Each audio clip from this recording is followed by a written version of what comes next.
You can't see it on the outside, but this old industrial neighborhood is an agricultural oasis. Inside this former laser tag arena, about 250 kinds of leafy greens are growing in huge quantities to be sold to local supermarkets and restaurants.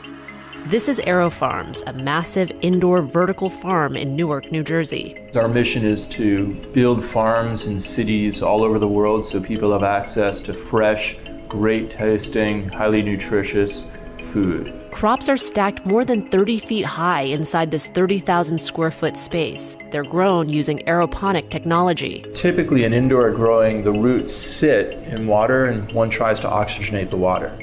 Our key inventor realized that if we missed nutrition to the root structure, then the roots have a better oxygenation. Aero Farms says the root misting system allows them to use 95% less water than a regular field farm.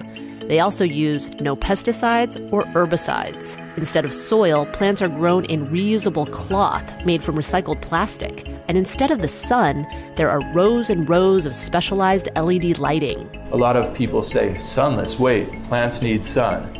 In fact, the plants don't need yellow spectrum, so we're able to reduce our energy footprint by doing things like reducing certain types of spectrum. This sophisticated climate-controlled system cuts the growing cycle in half, so crops can be grown all year round, but with a much smaller impact on the environment. There's all these stresses on our planet. 70% of our freshwater contamination comes from agriculture.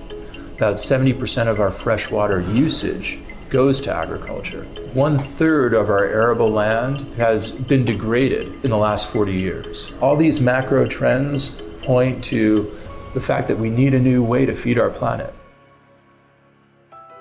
One of the early champions of vertical farming is Columbia University ecologist Dixon DePommier. In 1999, DePommier and his students proposed that vertical farms could feed overpopulated cities while using less land and less water. They would also cut greenhouse gases by eliminating the need to transport food over long distances. And the idea is finally taking root. Over the past few years, vertical farms have sprouted all over the world, including in Vancouver, Singapore, Panama, the UK, and around the US. Here in Newark, Aero Farms is building out another new farm in a former steel mill, one that's bigger than a football field. Once it's fully operational, it's expected to produce 2 million pounds of greens a year, all grown vertically.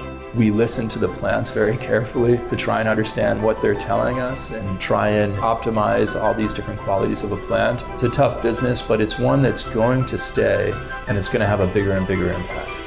Do you think vertical farms will help solve our food production problems? Let us know in the comments below. And check out this next episode to see how this major U.S. city is striving to become zero waste. When I started at Recology 23 years ago, the recycling rate was around 38%. Today, we've more than doubled that. So far, San Francisco has diverted 80% of its waste away from landfills, and its success has been getting global attention. Thanks for watching, and be sure to subscribe for more Seeker stories.